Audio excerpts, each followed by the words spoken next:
Thank you for joining us for another episode of In the Pursuit of. This season's pursuit is Blackness and the exploration of Black identity across the globe. Hi, everyone. Welcome to another episode of In the Pursuit of. Today's episode, we're discussing In Between Worlds, and we're really fortunate to have our guest joining us today. We have Jennifer Dalou, we have Josimel de la Cruz, and Joanna Velarde. Jennifer Dalou is a higher education academic and student affairs administrator. Through her work and advocacy, she facilitates dialogue around diversity, equity, inclusion, and social justice. She coordinates service and leadership programs. Jennifer also services her faith community with the marriage ministry as a worship leader and small connect group administrator. Welcome, Jennifer. It's a pleasure to have you. Josimel de la Cruz currently works for New York Council member Fernando Cabrera. She has worked extensively with at-risk and homeless children, diverse populations of young people with mental and behavioral needs, as well as with young victims of human trafficking. During her time as a youth development specialist with Covenant House, she worked to implement holistic and restorative programs to help youth offenders. She's traveled to the Amazon, Peru, Dominican Republic, and Haiti as a missionary, meeting the medical and spiritual needs of the local populations. She is also actively works as a young adult leader at her local church, New Life Bronx. Welcome, Josimel. Thank you. And finally, we have with us today Joanna Velarde.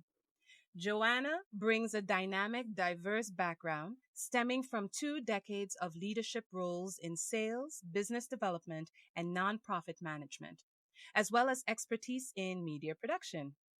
Joanna has produced content for PBS, Univision, Style Network, Population Media Center, Democratic National Committee, among others.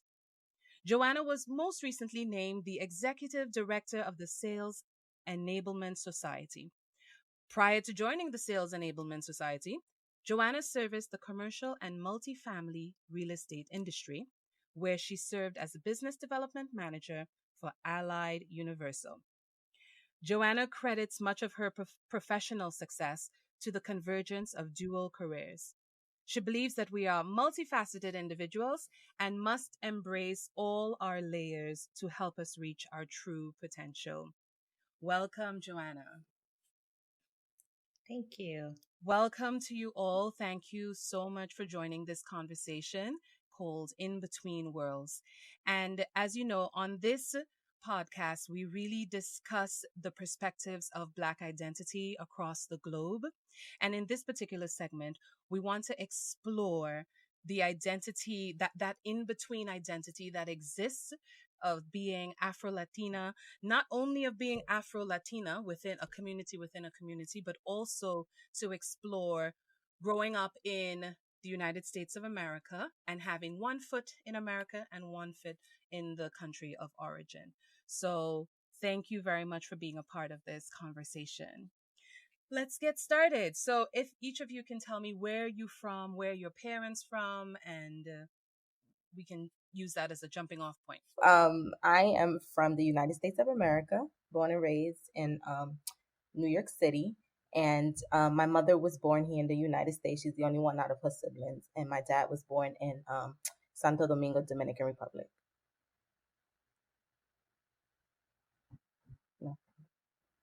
Hi, I'm also from the Dominican Republic. I was actually born in the Dominican Republic, so I'm first generation immigrant to the United States, and my mother and father are both from the Dominican Republic. And I am from Southern California. I was born in Los Angeles. Both of my parents are from Peru, and they immigrated here when they were in their early 20s and started a new life here. So I was born here. Nice. Welcome. So tell me, what neighborhoods were you born into? Where did you grow up? And what was that like? What was that experience? Did you grow up in a neighborhood that was predominantly a Latino community? What kind of neighborhood did you grow up into? Yeah, so I grew up in the South Bronx, which is a diverse neighborhood. You find people of different cultures and ethnicities and races. So I feel that the Bronx itself is sort of like a large scale, bigger picture, a smaller picture of like the bigger U.S. kind of culture in that sense. I feel that I was very much connected to my community and felt very comfortable in that community, just because of the diversity in the Bronx.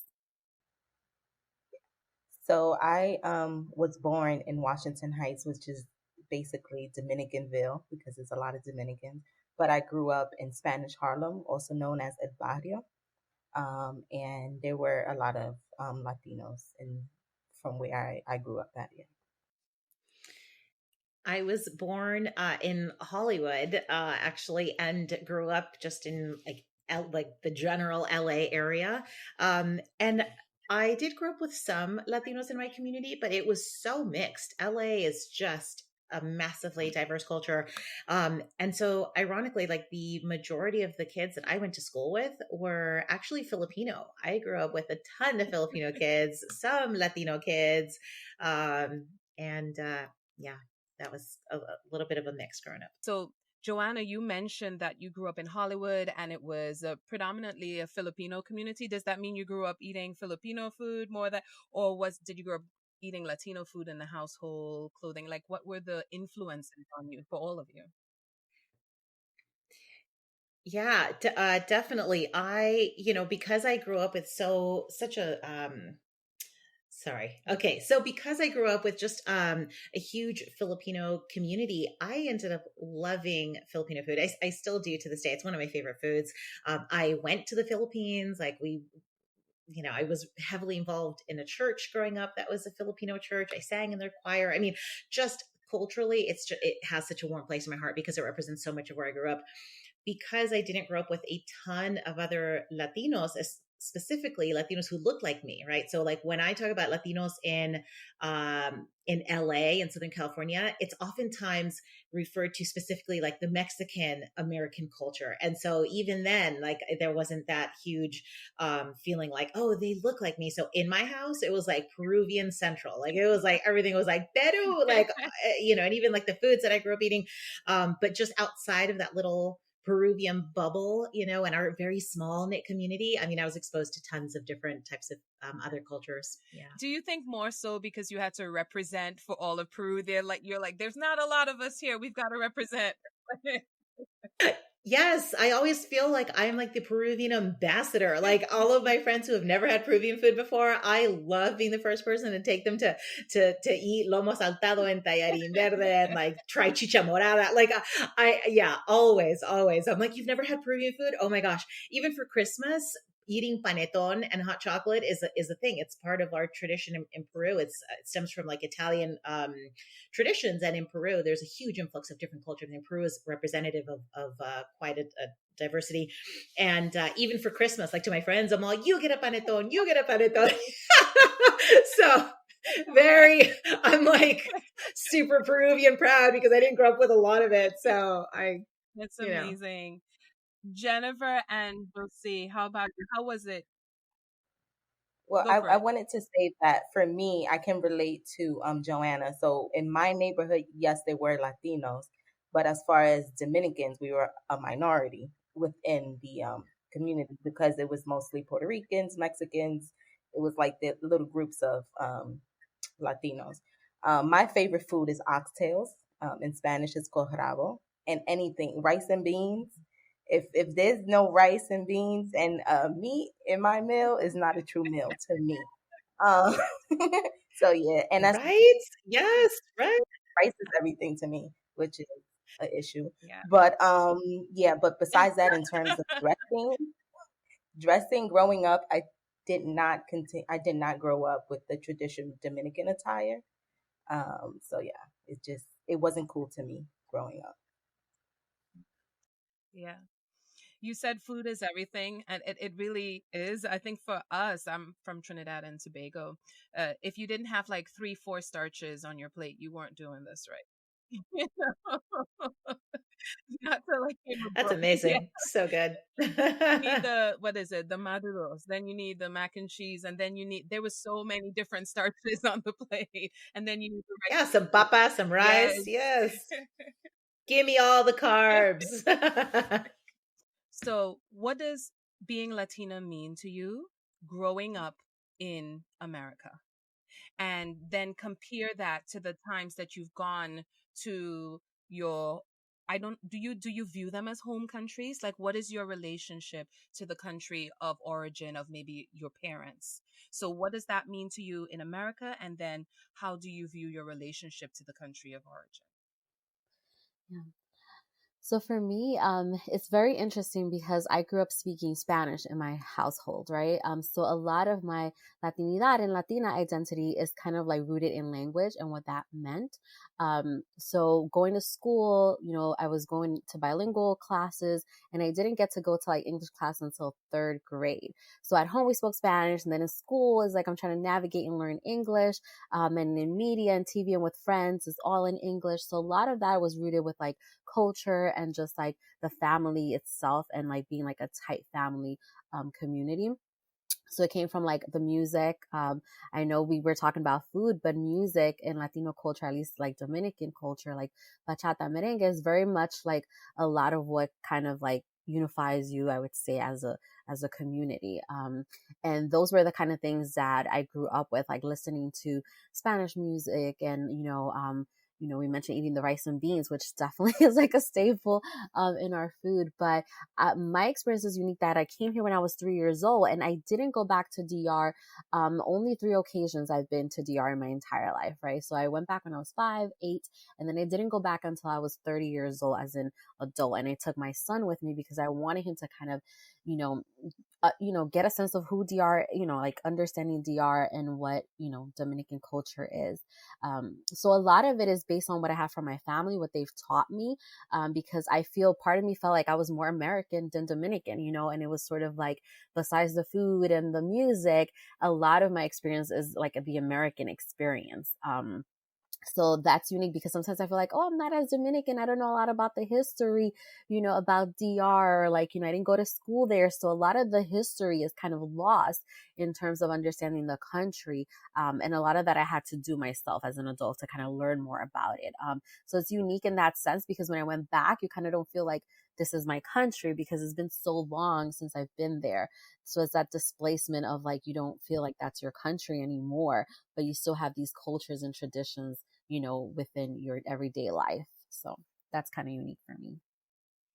Joanna, how about you? Have you been back to visit Peru? Do you go back often? And I understand the sentiment that um, that was just shared insofar as feeling sort of when you go to the home country of origin, really feeling like not really a part of the scene. Was that a similar sentiment for you growing up in America, or was it different? I actually have only been to Peru twice, and I only remember once. It was the last time. So I went when I was a baby, and then the last time that I went, I was 5. And my parents were the only family, I mean, that we have from Peru. They immigrated here, and all of our other family stayed in Peru. So growing up, we wrote letters and tried to have a relationship with my cousins, with my aunts, and so forth. And so it was just us four. It's like the small nuclear family growing up in LA. And so I think that because we didn't go back to Peru, my parents, it's all they knew. So it was like such an influx of culture at home. I mean, from the food to Jennifer, like you said, the music, absolutely. On Saturdays, it was like salsa. It was like Willy Colon and Tito Puentes and like, and Celia Cruz. And it's just like, that was such a big part of my identity. For you guys, like, rice and beans, heck yes. For us, it's lentejas and arroz blanco. I mean, that is like a staple. And so yeah, I think, also the other thing about language, I grew up speaking Spanish first before I learned English. And because the culture at home there was such a strong love for our Peruvian culture. Like being really little, I didn't understand that I wasn't from Peru. So when people would ask me, yeah, when people would ask me, "Oh, where are you from?" I used to say from Peru, and my dad actually would get kind of upset, and he would like train me like, "No, you're from the US," and I was like, "But I'm from Peru." And he's like, "You're not, you're Peruvian American." And it's interesting to me now, I understand why, like the struggle that they had to move here to make sure that I was American but like still like tied to my roots. But he was like, "You're American with like Peruvian history."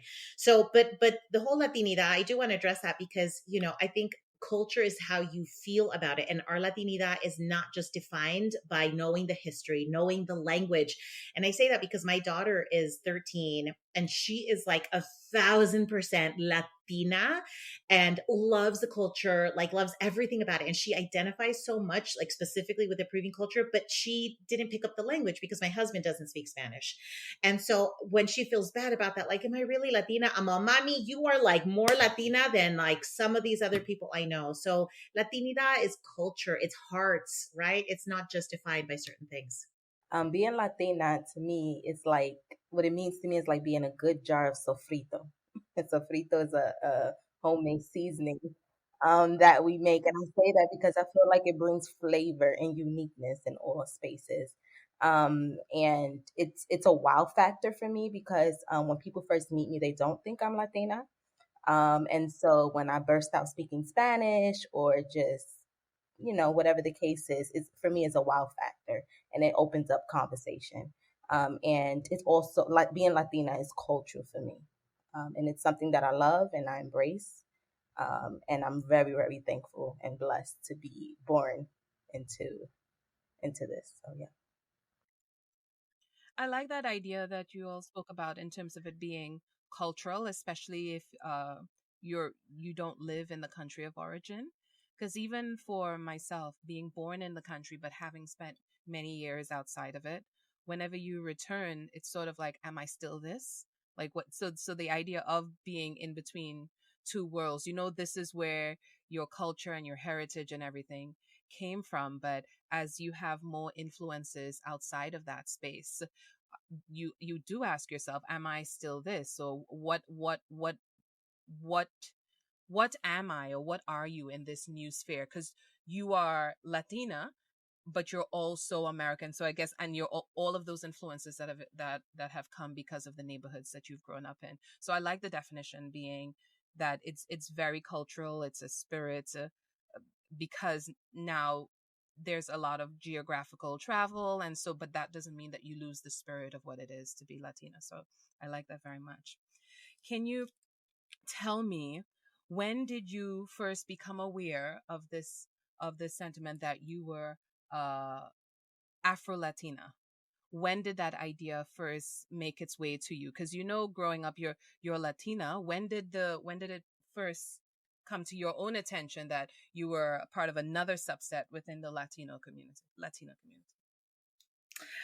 I think I became aware that I was specifically Afro Latina when I was a young girl because I didn't look like my mom. I looked like my dad, right? And so and my mom looked almost Eastern European. She was very light skinned. She had hazel eyes. She had kind of like wavy dark hair. People thought she was maybe Armenian, Middle Eastern. And then I was this, really dark little girl with curly hair, and I look just like my dad. My dad looks black. And I remember walking down the street one day with my mom. We were out, doing some shopping or something, and then this man said to my mom, he's like, "Don't keep her from us. She's one of us." And he was this black man, a black homeless man. And my mom was like, "What the?" She like grabbed my hand tighter across the street, and I was like, "What are you talking about?" And it was like, it's like he called out to me that like she's one of us, like thinking that I was this little black girl, and so I was like, "Huh." Like and that was such a like poignant moment.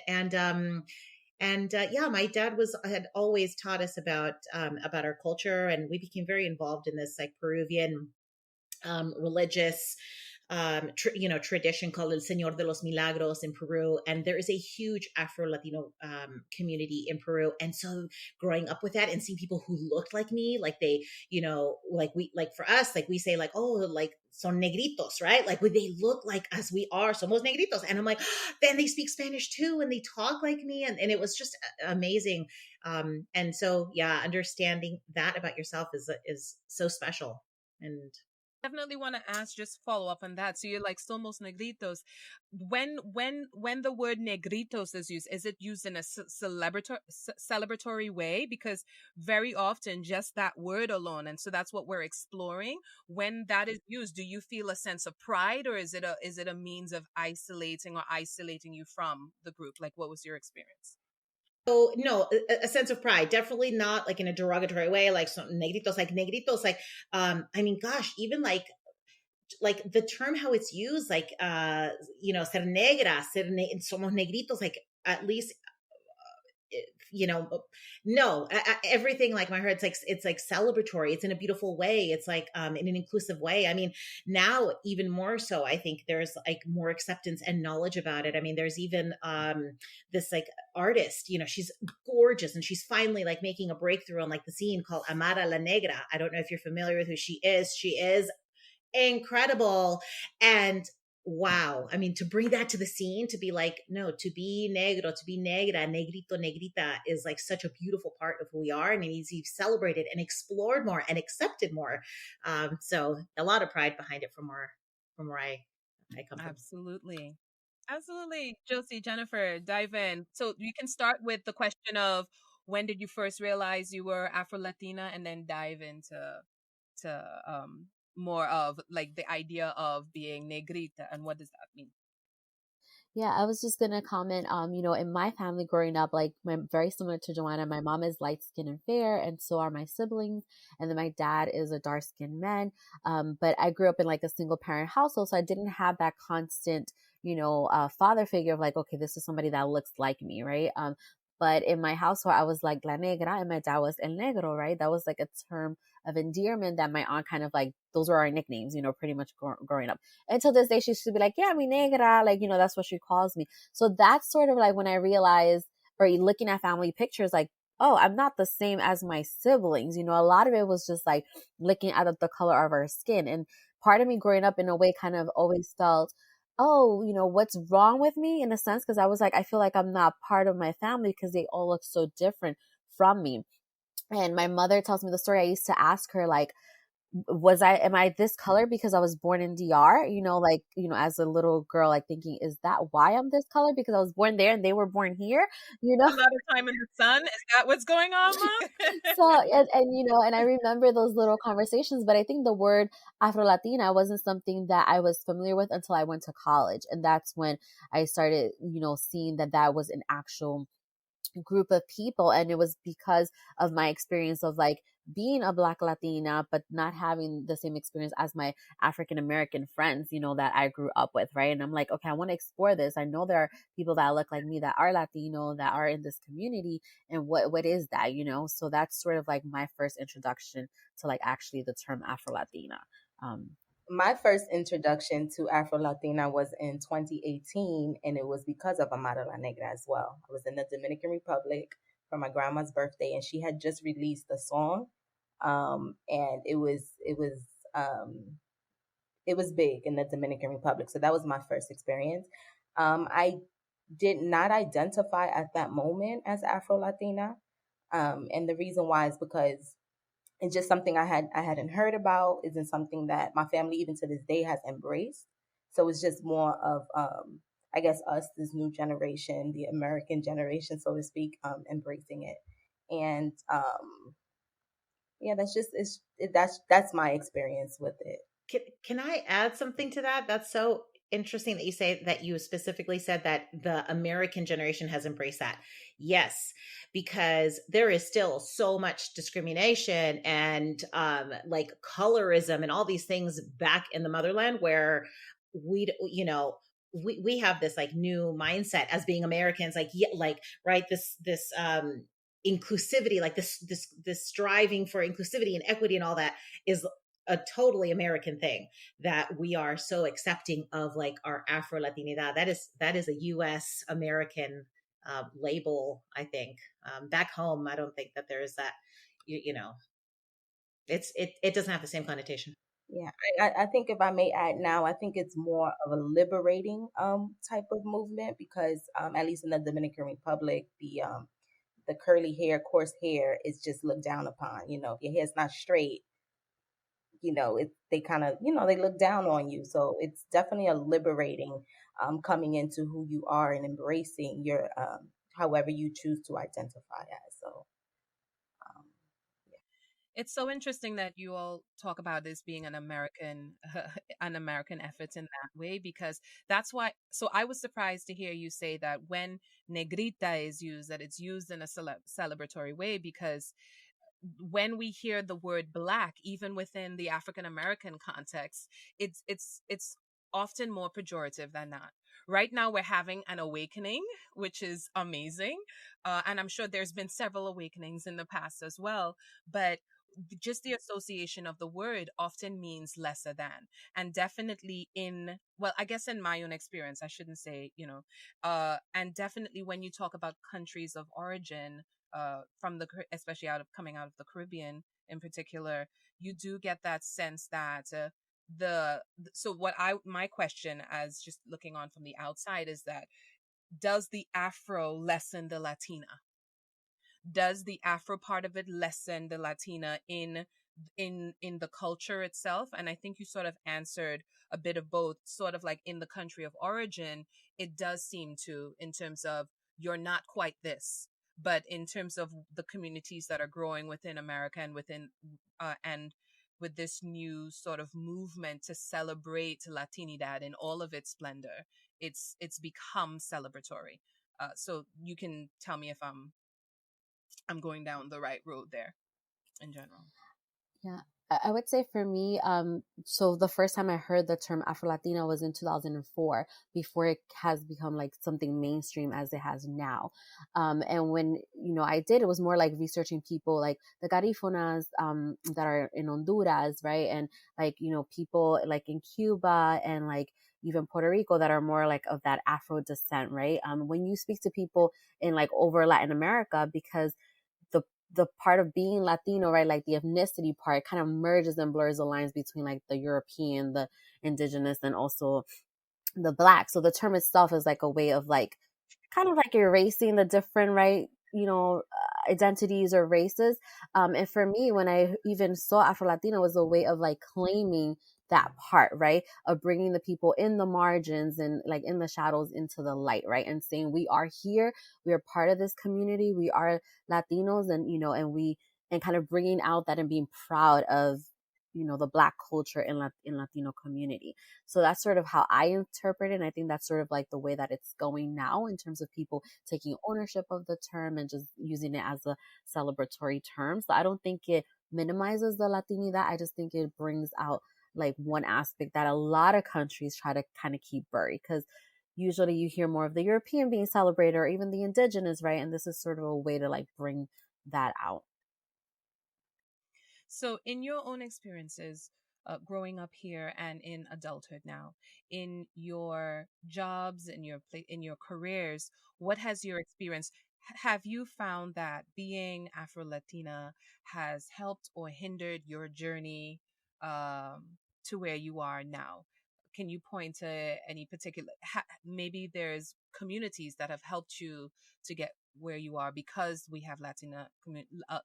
Do you say, I need to get this right first, because so many people are on different sides of this, but I'd like to get your input in terms of, do you say Latino community, or are we saying Latinx community, or is it safe to say either one or the other?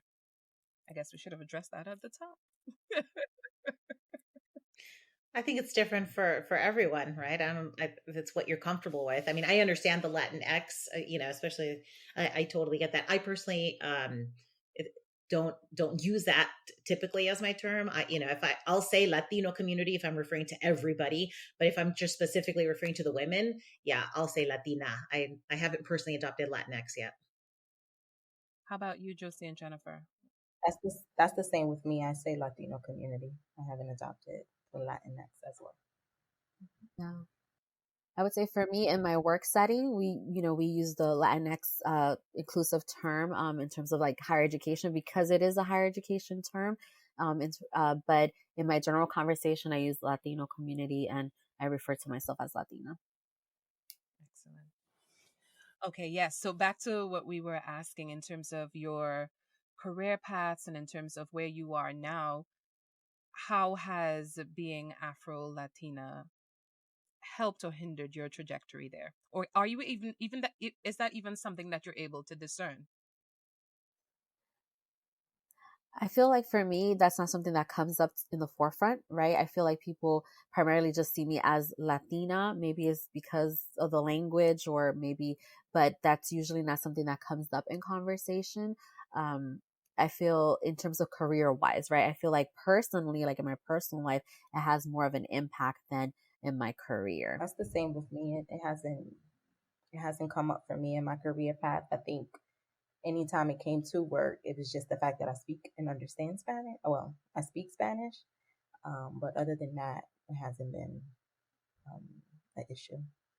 For me, I'm not sure if uh, specifically being Afro Latina has affected my career in a positive or a negative way, but I will definitely say that identifying with, connecting, and building community with Latinas, specifically Latinas, I'm very involved kind of in this in that community, online with like creatives, etc.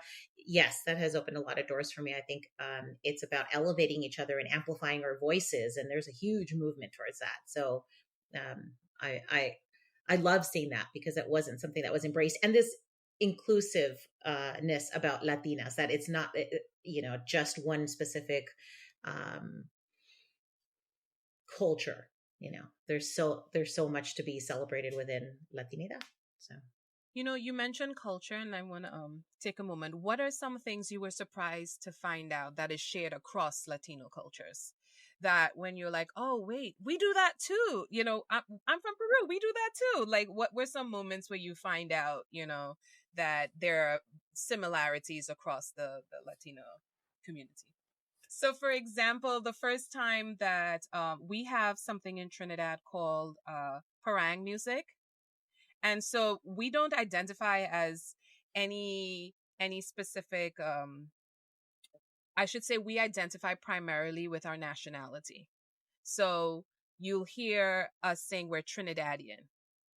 We could look like we just came from any one of the original countries, but we identify with the with our nationhood first, because we have so many different cultural influences: the Spanish, the French, the British, the Indian, everyone, and so by identifying with nationality first, sometimes we forget where the traditions come from, because whether they came from Africa, India, they're all Trinidadian now. So the first time that I heard, I think it was in college when I came across, and we think everything is ours. When you're in your own little island, you think that this is all yours. So, so we would listen to every Christmas. We have a whole culture of parang music, where you go door to door and you're like paranging, and we even do it in churches. It's like it's huge at Christmas time. And then I heard, I was like, wait, la paranda, what's that? What do you guys do? So that was my first, like, oh my god, you're like me, and I'm really sappy like that. I gotta tell you, it's like, wait, you do that too. And the other moment was with we do pastels, and then just here, but pastels for us is more like, oh my gosh, I forget the other name. So it's not like pasteles, it's like the other one that's similar. Empanada. Pastelitos, Not empanadas, empanadas, yeah. it's pastels, and the other one that looks, so it's, we put meat inside, like minced meat with capers and olives, but that's not pasteles, right? That's pasteles, yeah. That's pasteles. They're Is it boiled? Pastel boiled en in hoja. banana leaves. Yes, that's pastel en hojas, yeah. Yes. Okay. So that was very exciting as well too, because you sort of, that's when you realize, wait, you share a piece of this culture too. And so that those are two moments for me that really got me excited outside of my little bubble. When I realized, oh, this came from here. Wait, should I find out more? So, tell me, when did those moments happen for you all?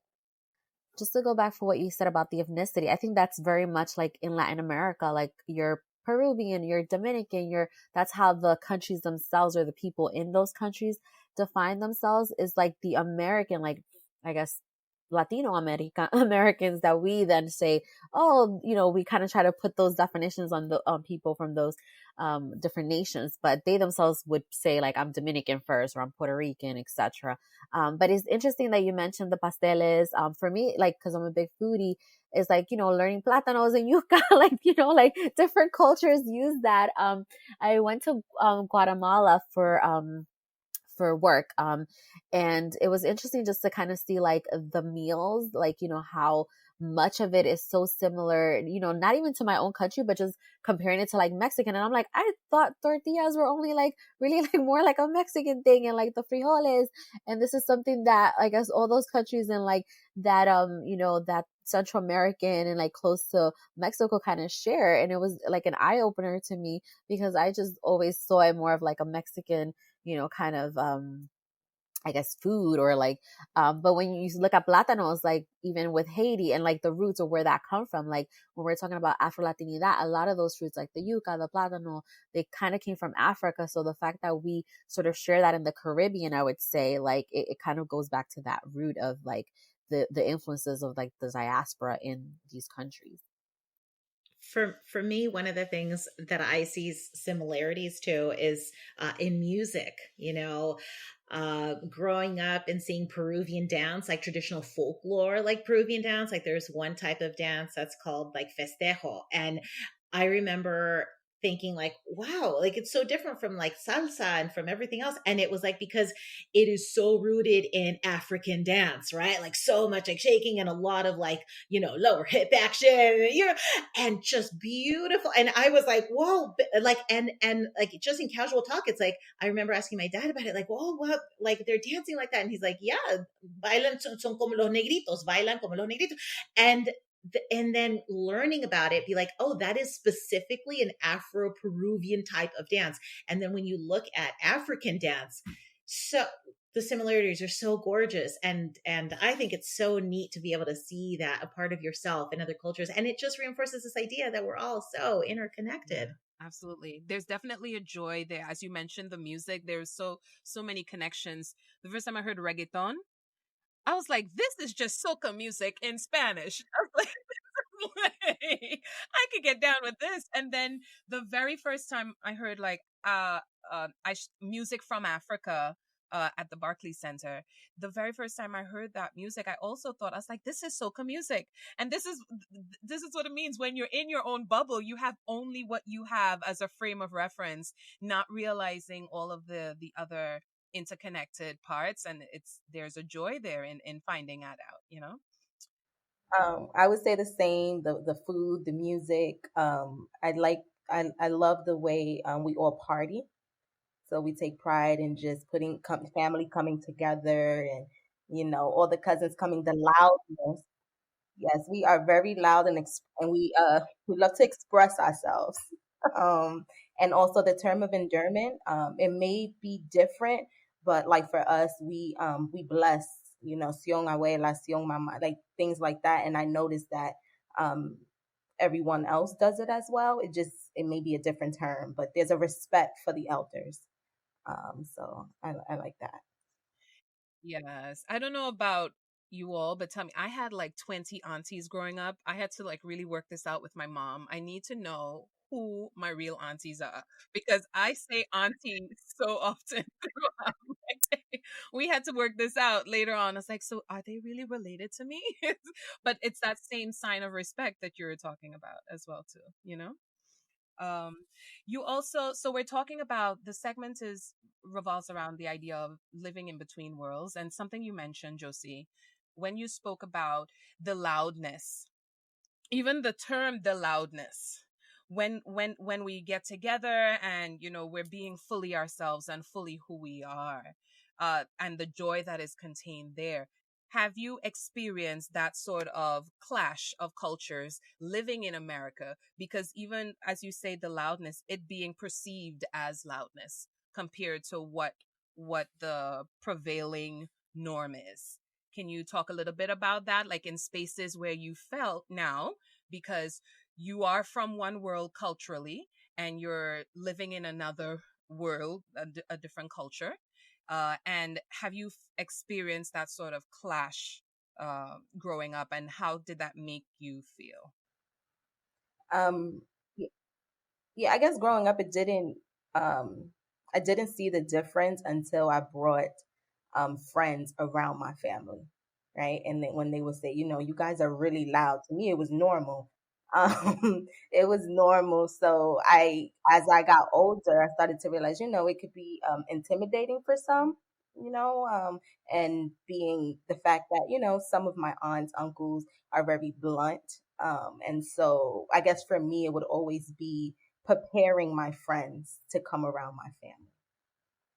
So it's always the conversation. Okay, if grandma says this, she doesn't mean it. This is what she means. This is how she shows love. And if we're not fighting, we're loving each other. Don't worry. It's funny. Just recently, my grandpa passed, and my cousins went out there. And this one cousin, she's just reconnecting with us. And I told one of my older cousins, I said, listen, pull her aside and explain to her when things do seem to be going left, kind of put her on to what's happening. They may be arguing right now, but 2 seconds later they're gonna embrace each other, love each other, and forgive each other.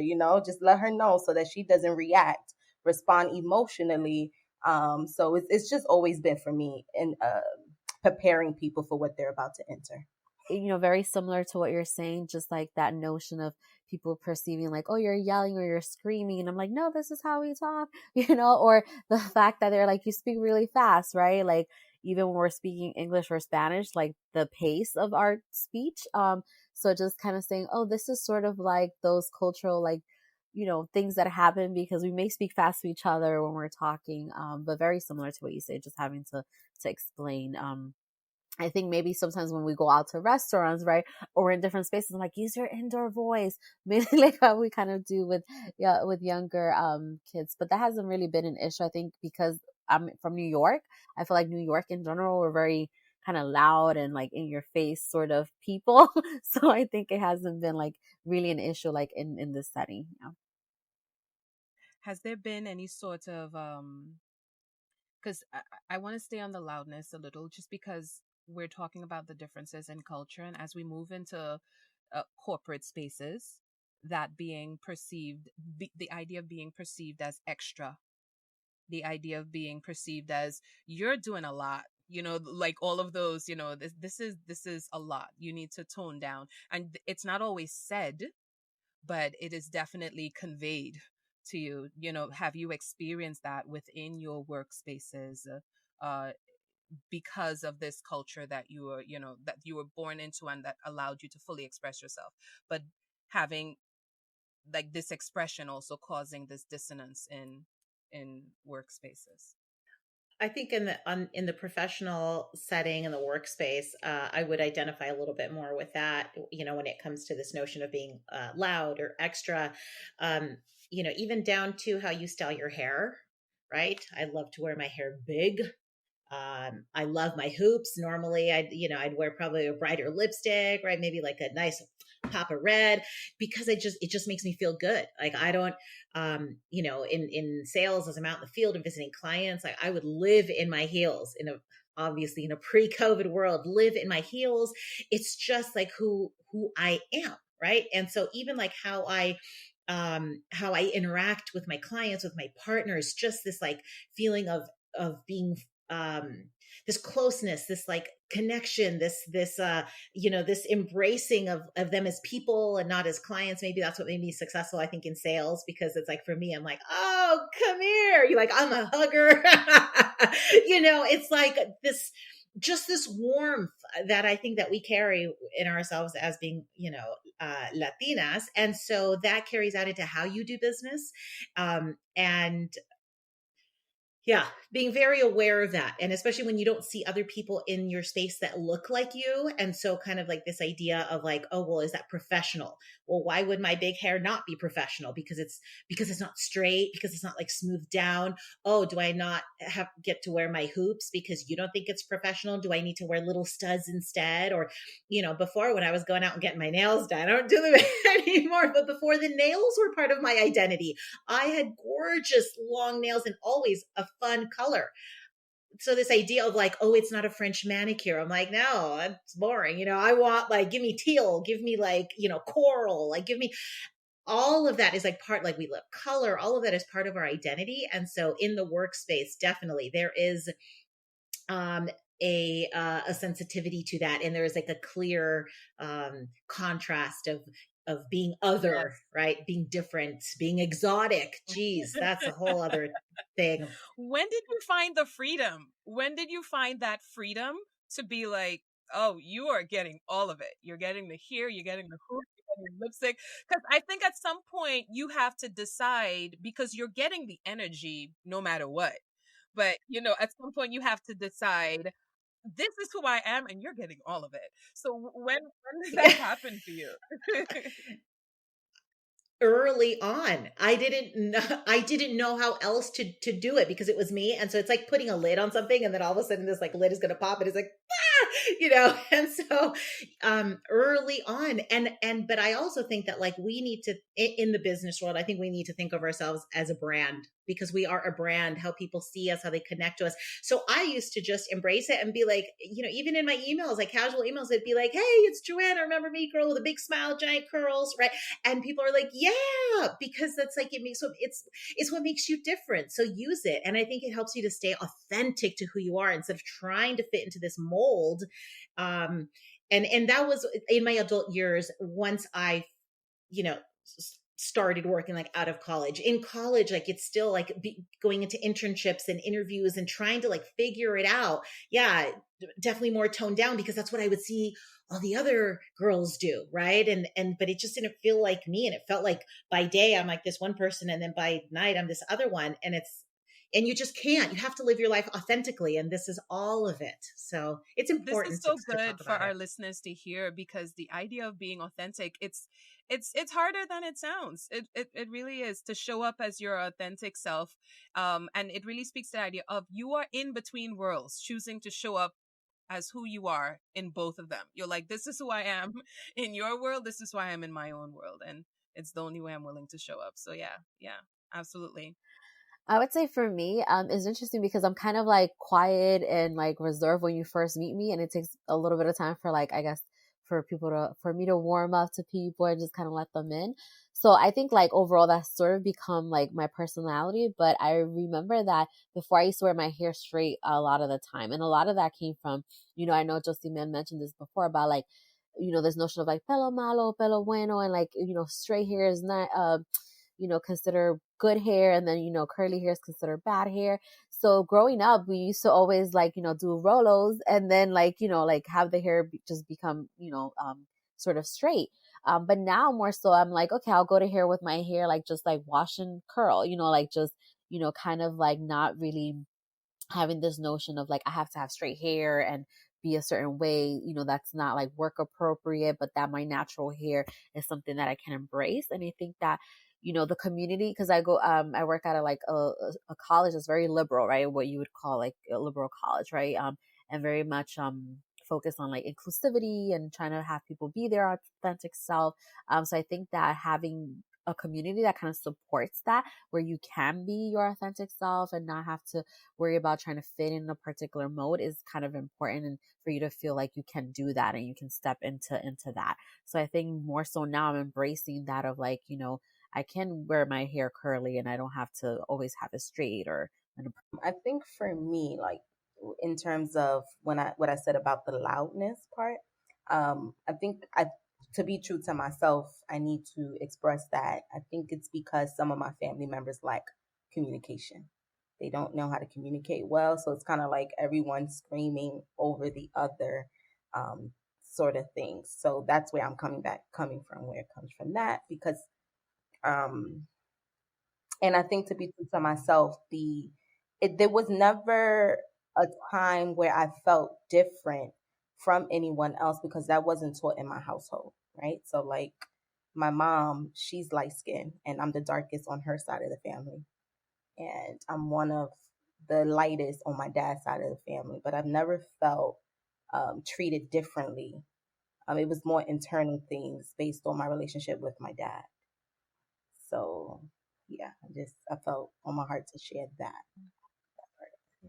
Yeah, no, no, Josie, we can even explore that a little more. The idea, because we haven't touched on it, even though it surrounds it, even in this discussion of Afro Latina. The idea of colorism and um, different colors on that spectrum somehow being more worthy. What was your experience of that? Like so far, like hearing from you all, you seem to have grown up in communities where you felt pretty accepted, but did have you experienced that the idea of colorism within those communities, within your families, within spaces? Have you ever not been Latino enough, like, or how has this idea of colorism within the the Latino community and other communities as well, but specifically this community, affected you? In terms of colorism, I grew up hearing family members, dark family members, do that. Like, so they would use terms towards African Americans that were not nice. So that goes back to like how negrita or negro is a term of endearment, but there was a different term used to identify Black people, which were identified as African American. And so I mean, I wasn't a part of it and never thought it was okay, never thought it was okay. I just looked at it as ignorance growing up. Um, and, I find that on my dad's side, I identify as a self hatred, but it just comes from trying to not identify with, as far as Dominican Republic, the difference between being Dominican and Haitian. So, as going deeper into African, I don't even think they had the the awareness of how like where their roots come from. And to be honest, some people still to this day don't want to accept it. Probably would never want to accept it. That's probably just going to die with that generation. But to this day, I've seen it, and I'm hoping that it'll change. But that's just the reality of what I've seen. Um, Yeah, so I would yeah. say for me in terms of the community, even now when I tell people like I say, "Oh, I'm black." They're like, "No, you're not black," right? So it's sort of like and I'm like, "So why am I not black?" right? And them not being able to explain why to them I'm not black, right? I think growing up, I know you mentioned I feel like for me it was sort of like cuz I have friends who were African American, but it was sort of like I'm not black enough for that community, right? So you have like people that are African American kind of trying to disassociate yourself because of the differences in culture and also language. A lot of it was language, like this sort of notion like a black person speaking a different language, right? In general, it could be Spanish or Portuguese or anything, right? Because you have like Afro, Brazilians who are so it was sort of like not being black enough. And then now that I'm like, yes, I'm black and I'm trying to like take ownership of that, people like I would say in DR saying, no, you're not black because there's this notion that you anything close to black or identifying as black is not is sort of like not improving the race, right? They have this notion of like, oh, you have to improve the race, right? So marry a lighter person or marry somebody with better hair or things like that, right? Not that so those are like small microaggressions because they would say, oh, we're not racist. Those are not, they're not consciously, I guess, trying to be racist, but in those little kind of daily routines or things that they say culturally, right? Like it kind of perpetuates this idea that anything close to black or trying to, be proud of that is not good. So I think that's sort of like where now I'm trying to say I'm black and then they're trying to negate me saying that I'm black, right? So um and it doesn't happen just with Dominicans or African Americans because my husband is Indo-Guyanese, right? So depending on how I wear my hair and the community that I'm in, when I'm around his family, everyone thinks I'm Indian, right? Not not even Latina or like, black or anything, right? So it's sort of like trying to say, no, I'm black. This is who I am, and people being okay with that, right? Like that's what I'm having trouble. So now, like having people be okay with that. I think that, Jennifer, what you said goes back to something that we said earlier, right? That this embracing of being Afro Latina is so much more of an American US thing, this like being woke and accepting and wanting to be like, and we're curious about our roots and we're proud of our roots, whereas older generations are not there yet, especially if you are like from the motherland, like you are not there yet. There is a little bit of traces of like that self-hatred, like you said, Josie, like not like, no, I don't want to, I'm not that, or yes, totally, I've heard that, like mejorando la raza, like you bettering your race, and even something as simple as like making sure that you don't get too tan over the summer, right? Because then you become like really dark and you don't want to be really dark. So, from things like that, and then I identify with you, Jennifer, when you said about not fitting in, you're not black enough. Yes, I have felt that in high school. It was a really weird time for me in high school because I was Latina, obvio, I totally got that.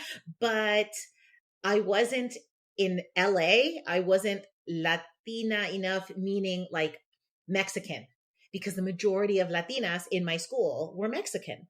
A handful here and there. I had a friend who was Costa Rican. I had another friend who was Chilena, and it was and we became like really close because I was like, "Oh, you are other. You're not Mexican." Because for the Mexican, girls, they were all into like Mexican music and mariachi and banda and all this stuff. And I like never grew up listening to that. So I didn't have like that relation with them. So I wasn't Latina enough. And then the black girls, I was definitely not like black enough because I wasn't into, just like culturally, like I'm going to say like urban black is what I'm going to refer to, right? Like that just like wasn't something that like struck with me. And I remember one of them one day was like, they were just kind of like playing with my hair or something. And she made this comment, which I had never heard of or been aware of. And she's like, oh, you got the good hair. And I was like, good hair.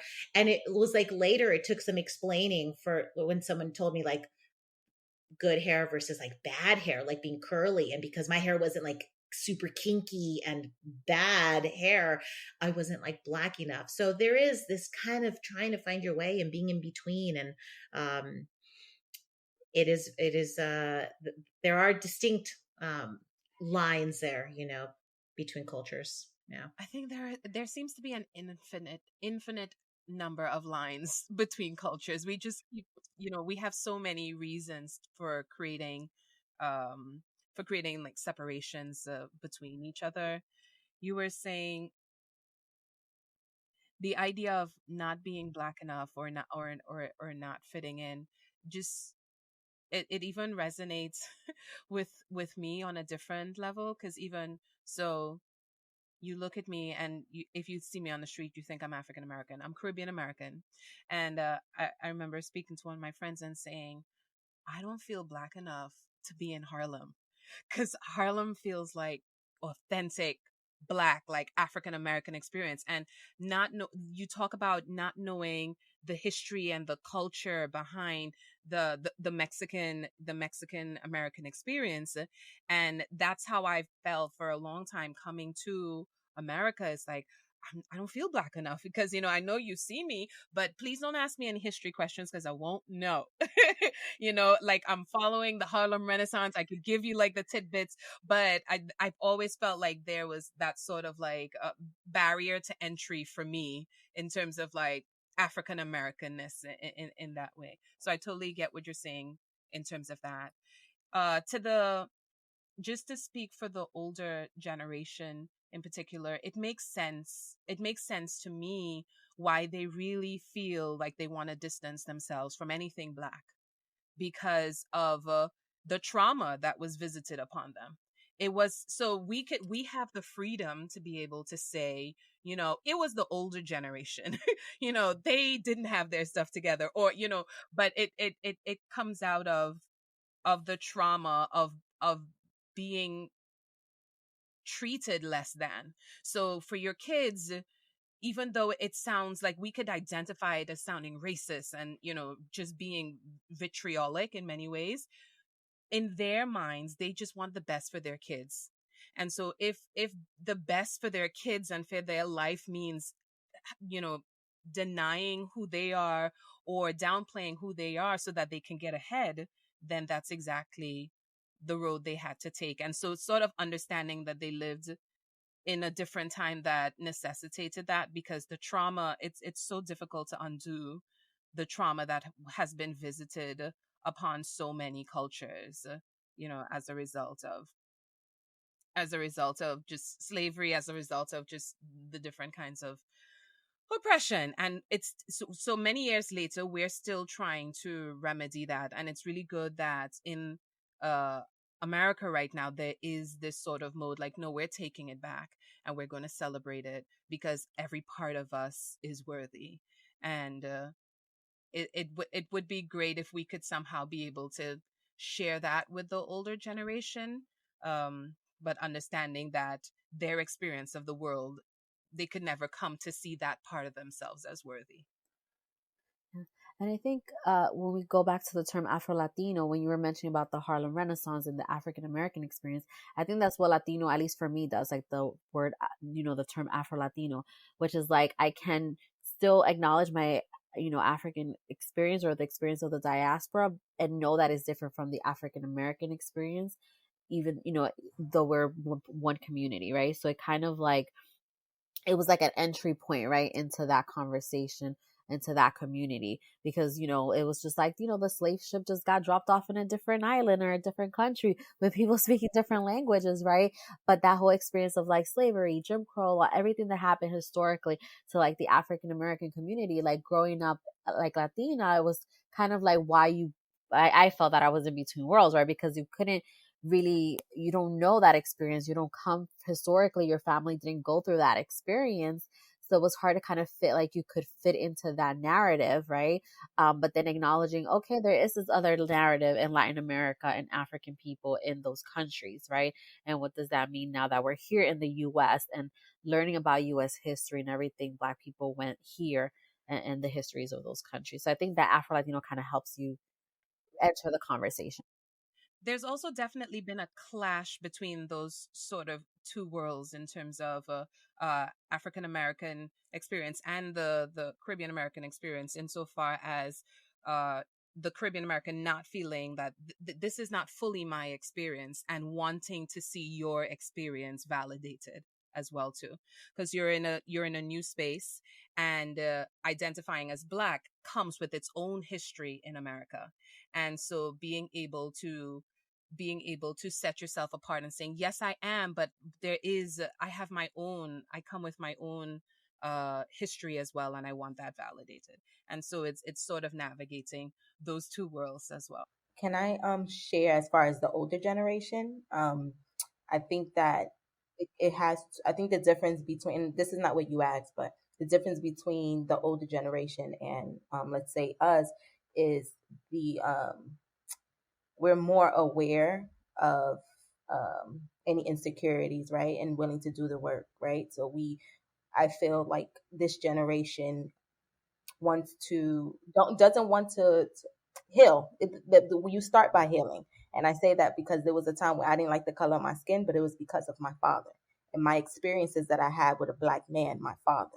And so until I healed and processed and went through the emotions and forgiving that I needed to, I couldn't embrace the fullness of who I am. So I think that as far as the older generation, like you ladies mentioned, their experiences don't allow them to embrace their African roots, and until they do the work and truly love themselves, it just won't Absolutely. happen. I definitely think we're more self-aware. I hope we can claim that as our generation. Um, and that's a privilege. The privilege of being more self-aware, more self-critical. We can take a look at ourselves, and we're in a time when we can do that, where you're not as persecuted, and so therefore you have the luxury of looking inward. we're doing our own version of mejorando la raza, right? Not by lightening the skin, but we are doing the internal work and the healing of mejorando la raza, improving the race. So it goes so much deeper than your skin I color. like Yeah. that. I like that. I never thought of it that way, but yeah, now we're doing our own version of that. And hopefully it can bring about real healing and real interconnectedness, because I wanted to take a moment to talk about, you mentioned that your parents, like one parent is light and one parent is dark, and same Joanna, for there's this dichotomy even within the household, with one parent being on the lighter side and one parent being on the darker side, and you being grouped into the darker side. You're all negritas. How does like, what is the qualifier around you being, put into one group over the other? Like, how does that come about? And um did you just automatically accept it when it was first, introduced to you? Um, as from my family, I was never grouped, to be honest. I was never grouped in either or. Um, like I said, it was more internal for me because I looked different when I went to each side, but I never felt a diff in terms of anyone addressed me as different. Does that answer your question, or if Yeah. Well, it's even like, so what determines lighter and darker? Like, what determines white and black on this spectrum within the community? Is it just within your household, or is it, you know, well, I've never been considered black growing up from my outer because that was community. not in the lexicon, the TR lexicon? Yeah, I was never considered that. As far as what makes you black or white is for me, it was just the color of my skin when it came within my household, my family. Yeah, I would say for me, the negrita meaning like the term of endearment in the household was because I was the darkest one in that immediate household. So my mom, when you look at her, she would seem like a white woman, and then my siblings are like in different spectrums, but more on the lighter side. It's interesting because my son now is like you would say a white passing Latino, right? Like, and I'm black, and I say I'm black. So for him, and when he talks about, well, yeah, mom, I'm black, I'm also black, and kind of what that means for him. But I remember, this is probably off topic, when he was a baby and I was in a store with him. And someone asked me if I was his babysitter. And I was just like, no, like that was sort of like, like to me, I guess that was the first time I kind of like experienced something like that happening, I would say, in the US, because people usually don't really talk about it, or they probably, but I know my mom has mentioned similar stories, like when we went to DR when I was younger, that she was with me and my cousins, and my cousins are lighter like my mom, and they asked her, oh, who's that infiltrator in the group? Like, this was somebody, and my mom said, oh, actually, she's the only one that belongs to me. So I can see it now, because my mom's like a white woman with a dark baby, and then I'm a black woman with a white baby, right? And then sort of like, that happened years when I was a baby. And then this happened to me in 2018, in different countries, of course, right? But that kind of notion that you, like, you can't be black and be like a different shade, or like, or like the different spectrums and colorism, how you were mentioning, like, like white women can have black babies or black baby, and that's interesting that it still happens to this day. And you have to kind of like, I think a lot of it is ignorance, but it's hard when it happens. You don't know how to react, right, to those things. So that's my experience in terms of happening outside of the community, or like what makes you white, what makes you black. A lot of it, yeah, it has to do with your skin tone, and people can't really wrap, like saying family can be different in terms of skin tone, and even race, right? Like what they would consider themselves. Because I always tell my son, yeah, you're black because I'm black, but you know that you are a white Latino, and that comes with privilege. You're never gonna be stopped and frisked at, at a, when you're walking around in your day. There's certain things you're not gonna experience because of the privilege of your skin tone. And that's a lot of the conversation I have with my family when it comes to politics or other things. Like, there are things that you don't know how I feel in my skin just because of being Black. If I don't open my mouth or say anything, I'm just another Black person in this community, right? And those are going to be things that you're not going to experience because, the way you look. Yeah. I identify with Josie. Growing up, I don't feel like I was grouped. I certainly didn't have that experience in my family being grouped as negrita. That wasn't something like I fully embraced and really like even understood like the term for like Afro Latina, right? Like, and like this community of being Afro Latina until I was much older. And again, because in high school I was Latina, but like I didn't even get to fully express that because there wasn't a lot of acceptance of like me being Latina, right? So if anything, to be quite honest, it was kind of like being a little bit of a chameleon, like acting a little bit more. I mean, I went to my high school, private all girls high school in LA, predominantly white. So, acting more white.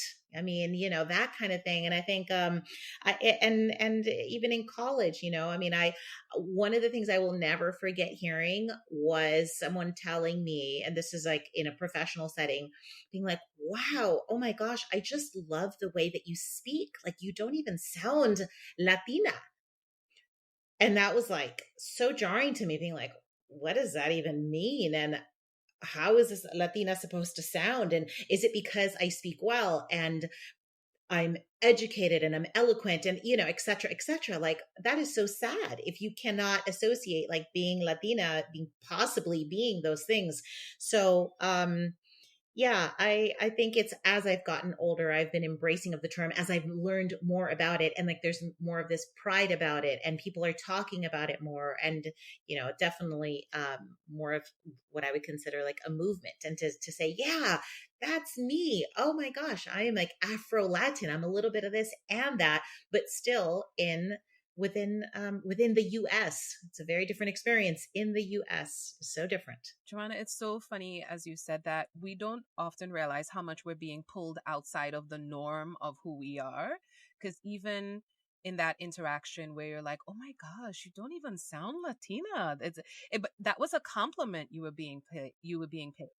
It was they were lifting your spirits up and making you feel better by telling you don't sound like your community. You know, you should be proud of this, and you're being praised. You're being praised for divorcing yourself from or having that ability to sound other than the community that you're from in general. Right.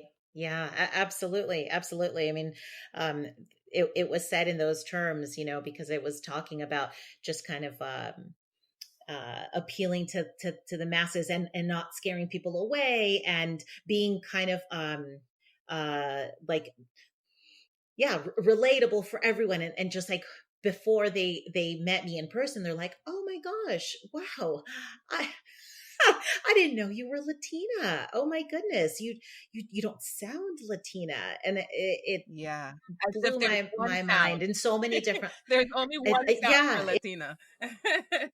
right, right, and just like so that plus the fact that and I know that it was meant as praise because it was like, you present so well, you speak so well, et cetera, et cetera. I get that. But the fact that like you think that, that one, that all Latinos speak the same, and two, that like a Latina wouldn't be able to be that is the part that is so Well, I think bothersome. we definitely need a lot more conversations around that. So my version of that would be in college and a friend going, and this at the time I did take as a compliment because I have really come very late to the game that I did not realize. I say this in almost all my podcasts. I really didn't realize that America had so many race issues. Like I really thought we were on the other side coming out of it, not like we were still in the mud, like crawling out.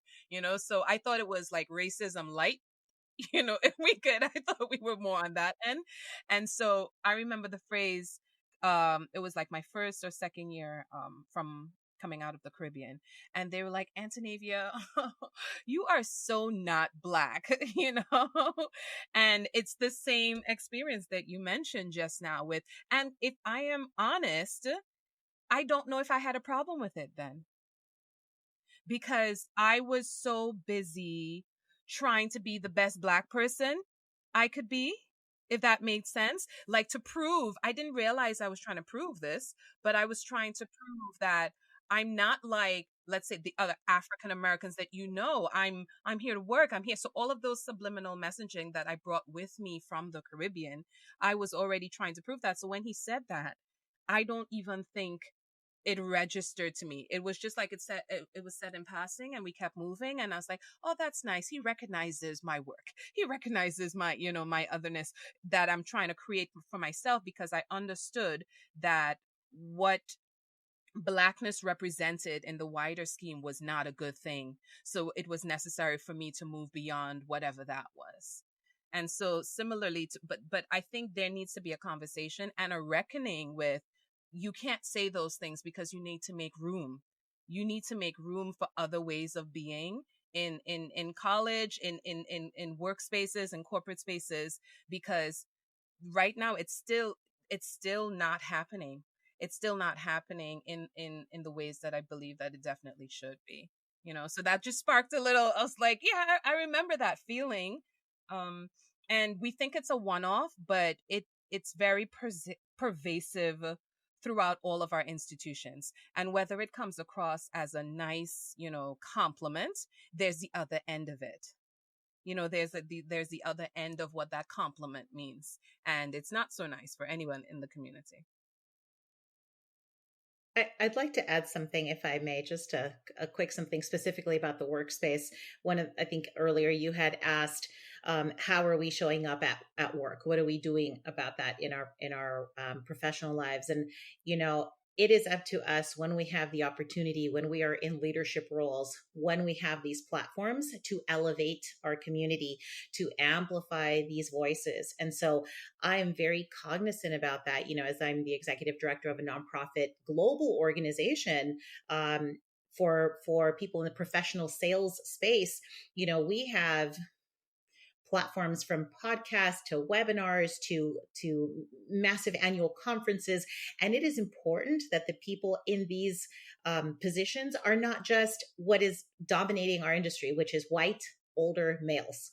That really is it. And so oftentimes when I hear, this is not to take away any of their talent, their merits, or anything like that, but it cannot be possible that out of the hundreds of thousands of professionals, right? When you list top 100 women in XYZ industry, if you look at typically the people who are winning these awards, it's always white males, and it's just not possible. And so I think that in whatever capacity we have to try to even the playing field. And so what that means for me is seeking out these voices, these marginalized voices, right? And being able to say, let me give you a platform, because the world needs to see what you're doing, and that it is not just,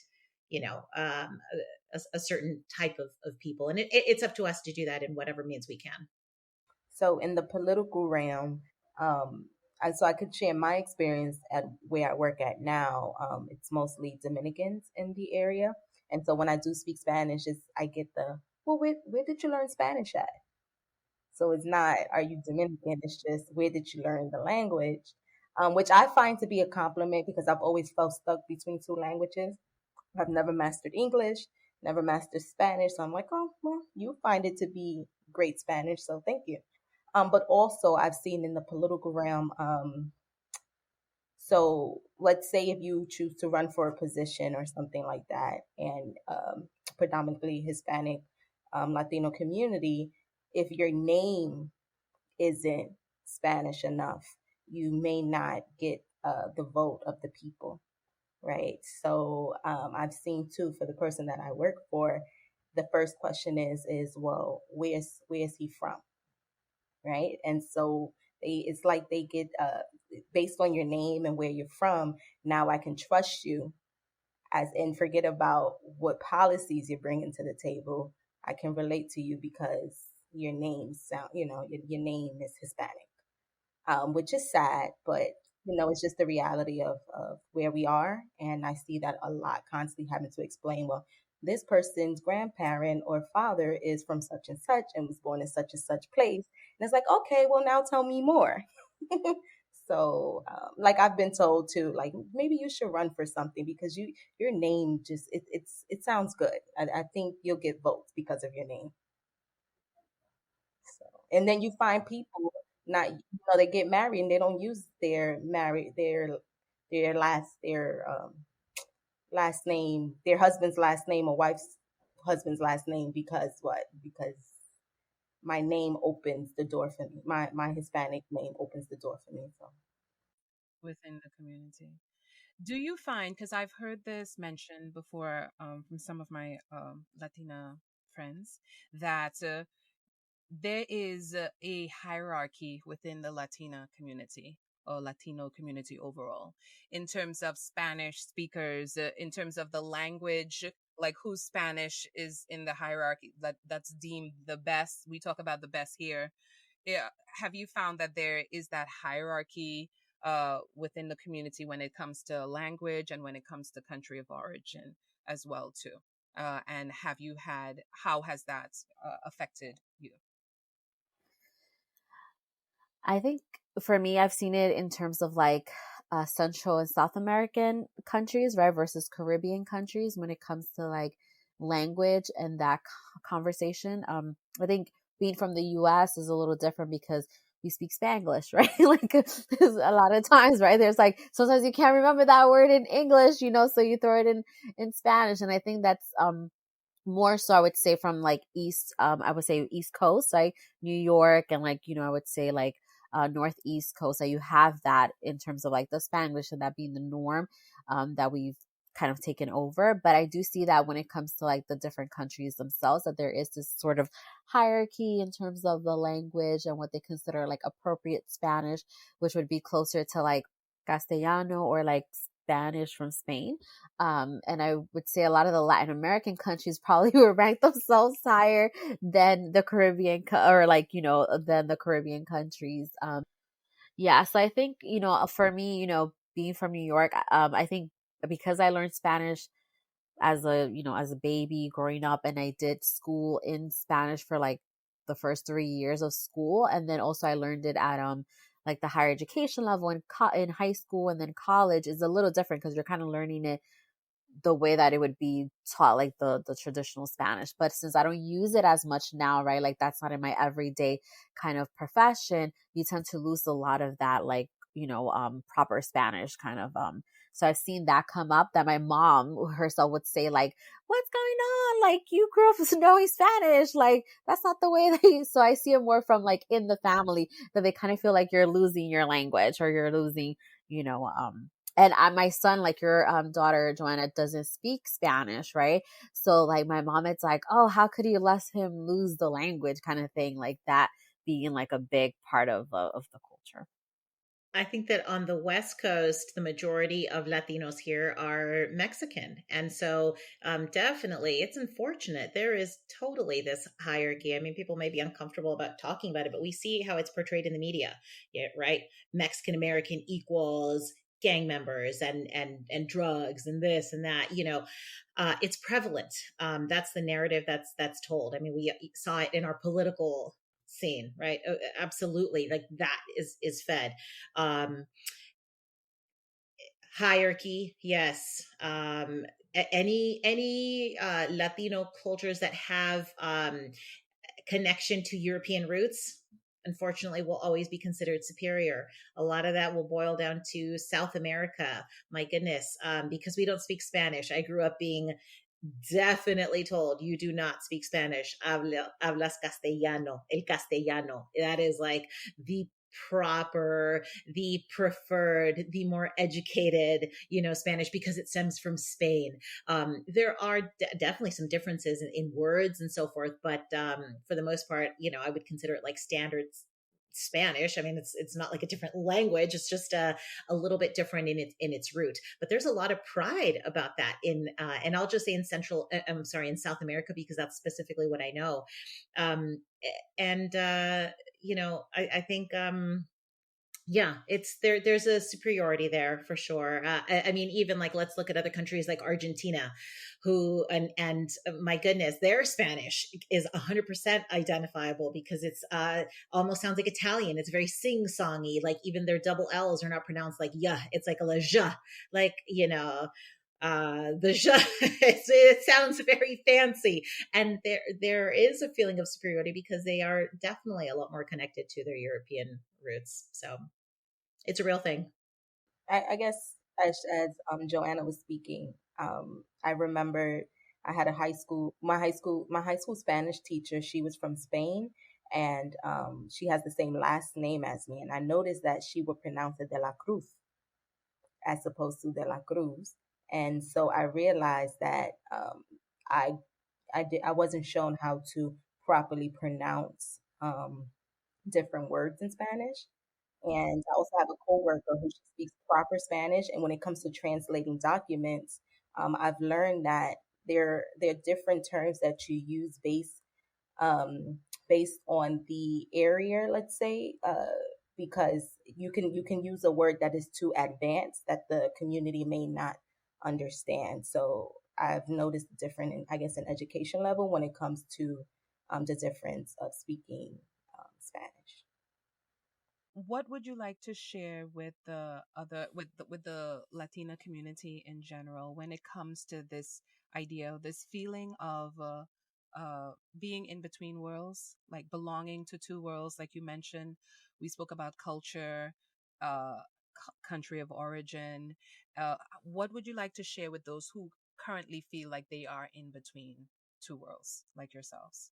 I feel like I have this motto, right, that I typically apply in a professional setting, and it's that you don't have to be this or that. Actually, our value, our true potential, is in being this and that. And so, my background is diverse because I started off as a producer for film, TV, branded content, and then I moved into nonprofit and kind of in the corporate space and sales, etc. And before, I used to feel like, oh, I am I this or am I that? And I was like boxing myself into having this label. And like my life has completed a full circle. And the reason I have the position I have now is because of all of these things that made me really good at what I do. And so it's in the same token how we have to be that in all aspects of our lives, like not just in our career, in our personal lives.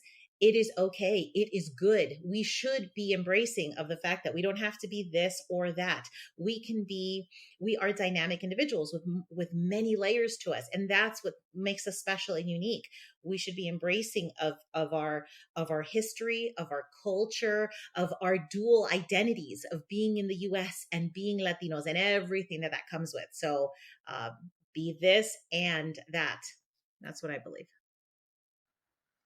I would say just to be you, echoing with what Joanne just said, just be you and embrace who you are, embrace your background, educate yourself, love other, accept others, and as well, don't ever feel like you need to box yourself in, right?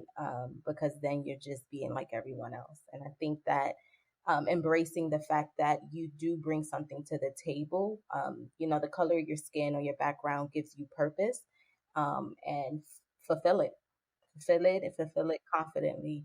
So yeah, that's what I would say. Yeah.